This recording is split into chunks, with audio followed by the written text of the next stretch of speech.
Halo, assalamualaikum warahmatullahi wabarakatuh. Berjumpa lagi dengan saya Dianista Sari. Diabetes mellitus mungkin sering terdengar di telinga kita ya. Apalagi akhir-akhir ini karena tren penyakit tidak menular memang lagi naik-naiknya. Sedangkan penyakit menular belum hilang dari muka bumi. So banyak sekali permasalahan kesehatan yang memang harus kita hadapi dan salah satu solusinya yaitu tadi pola hidup sehat. Untuk penderita diabetes mellitus sendiri, ini yang paling ditakuti adalah jika terjadinya komplikasi. Nah, salah satu cara untuk supaya tidak terjadi komplikasi ya tentu saja dengan makan makanan yang sehat. Nah, salah satunya adalah makan buah. Kenapa makan buah ini penting bagi penderita diabetes mellitus? Karena di dalam buah itu mengandung banyak antioksidan, vitamin-vitamin yang nantinya akan meningkatkan imunitas tubuh atau kekebalan tubuh sehingga penderita diabetes mellitus akan lebih bugar, lebih sehat, dan tidak mudah terjadi penyakit infeksi lainnya. Seperti itu ya teman-teman. Salah satunya juga bisa untuk menurunkan peradangan yang diakibatkan oleh kadar gula yang tinggi di dalam tubuh. Selain itu juga bisa mengontrol gula darah loh.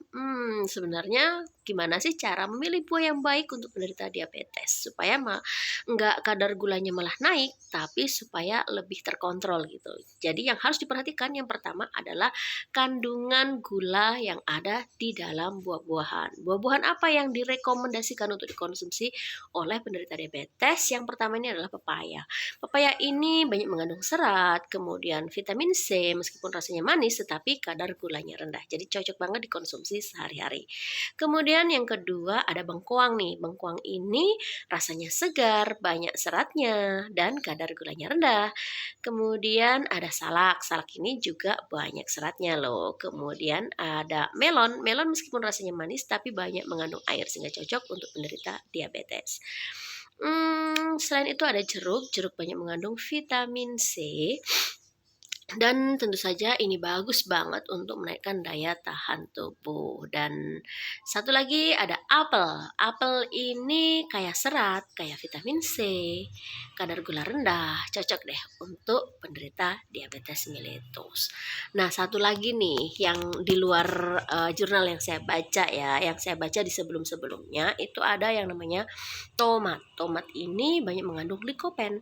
Sedangkan likopen ini fungsinya sebagai salah satu antioksidan tinggi yang fungsinya untuk mencegah peradangan di dalam tubuh. Nah, kan kadar gula yang tinggi dalam darah itu juga bisa mengakibatkan peradangan ya. Jadi, likopen ini cocok banget dikonsumsi untuk penderita diabetes mellitus alias tomat ya.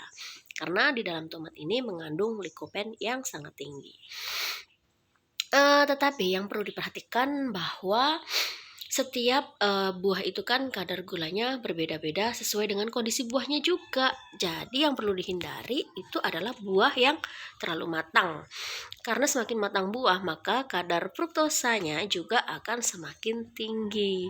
Jadi usahakan buahnya masih agak mengkal-mengkal gitulah ya. Jangan terlalu matang. Kemudian jumlahnya juga nggak boleh berlebihan. Sebenarnya di dalam tubuh kita itu sudah punya alarm ya, sudah punya alarm ketika makan jangan terlalu lapar dan ketika mau berhenti makan itu jangan sampai menunggu kekenyangan gitu loh ya. Karena dengan terlalu lapar kita makan maka makanan yang kita makan pun akan semakin banyak dan tentu saja ini malah akan meningkatkan kadar gula darah.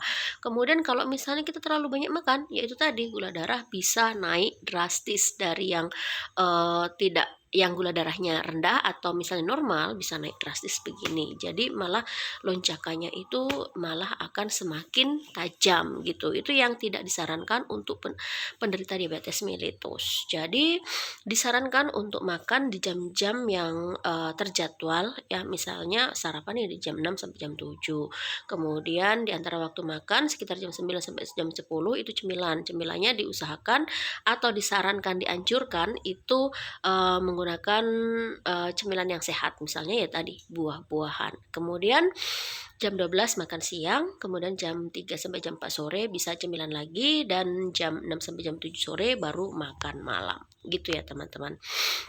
Jadi ketika jadwal makan kita teratur, maka kadar gulanya juga akan lebih terkontrol dengan baik. Kemudian apalagi? Eee, Tadi kan, buah-buahan yang memang dianjurkan untuk dimakan. Kemudian sekarang kita beralih ke buah-buahan yang tidak dianjurkan atau wajib dihindari oleh penderita diabetes mellitus. Salah satunya adalah durian. Durian ini kan buah musiman. Jadi buah musiman itu tidak disarankan untuk penderita diabetes mellitus karena kandungan, gulanya biasanya tinggi, misalnya durian ini. Kemudian mangga, mangga ini juga kandungan gula darahnya juga tinggi ya, apalagi yang sudah matang banget. Kemudian buah-buahan yang diawetkan, misalnya nih diawetkan dalam kaleng, misalnya buah banyak sih ya, buah longan, buah apalagi yang sering diawetkan dalam kaleng, nanas ya. Biasanya ketika diawetkan dalam kaleng itu ditambahkan dengan sirup-sirupan. Nah, sirup-sirup ini kadar gulanya tentu saja sangat tinggi, karena itu tidak disarankan. Kemudian cara makan buahnya. Cara makan buahnya itu lebih dianjurkan untuk dipotong, dikupas dan dipotong saja. Tapi kalau untuk buah-buahan seperti apel sebenarnya lebih disarankan untuk tidak dikupas ya. Karena di dalam kulitnya itu juga banyak mengandung serat yang tinggi. Jadi dimakan bersama dengan kulitnya. Tapi untuk jus ya, untuk jus. Untuk jus ini kalau misalnya kita minum jus yang juicer yang keluar cuma airnya doang, itu yang kita dapatkan hanya vitamin-vitaminnya aja. Kemudian kadar gulanya itu cenderung lebih tinggi. Kenapa? Karena biasanya nih ditambahi dengan gula, ditambahi dengan kental manis kayak gitu ya. Jadi kadar gulanya malah akan lebih tinggi. Jadi disarankan kalau kita membuat jus itu tidak ditambahkan bahan apapun, bahan pemanis apapun. Tapi lebih disarankan lagi ketika makan buah, membuat jus itu ya disarankan dengan daging buahnya atau kulitnya itu dimasukkan ke dalam situ, jadi kita masih dapat serat-seratnya. Misalnya pakai blender ya, itu kita masih dapat serat-seratnya. Tapi kalau pakai juicer itu biasanya serat-seratnya kita sudah nggak dapat lagi. Gitu ya teman-teman. Tentu saja nggak hanya makan buah dong, iya, nggak hanya makan buah saja, tapi kita juga wajib memenuhi komponen kebutuhan-kebutuhan makanan yang lain, misalnya nih protein, mineral, kemudian karbohidrat, lemak, itu masih juga kita harus penuhi sehingga keseimbangan gizi yang kita dapatkan juga akan membantu kita untuk menjadi lebih sehat. Ini khusus untuk diabetes mellitus yang belum komplikasi ya. Sedangkan kalau yang sudah komplikasi bagaimana? Yang sudah komplikasi, yang sudah menjalar ke jantung, ke ginjal dan lain-lain, ya tetap wajib dikonsultasikan dengan dokter. Apa saja sih makanan atau buah-buahan yang boleh dimakan atau yang tidak boleh dimakan ya. Karena kalau yang sudah komplikasi tentunya banyak batasan-batasan yang harus diperhatikan. So, intinya yang pertama, pilih kandungan buah dengan gula yang rendah, bisa dicek indeks glikemik ya, bisa di searching lah. Kemudian yang kedua, waktu makannya harus teratur. Kemudian yang ketiga, jumlahnya disesuaikan dengan kebutuhan, jangan berlebihan. Ingat, sesuatu yang sehat pun kalau berlebihan tentu tidak baik. Terima kasih, semoga bermanfaat. Tetap sehat. Wassalamualaikum warahmatullahi wabarakatuh. Bye bye.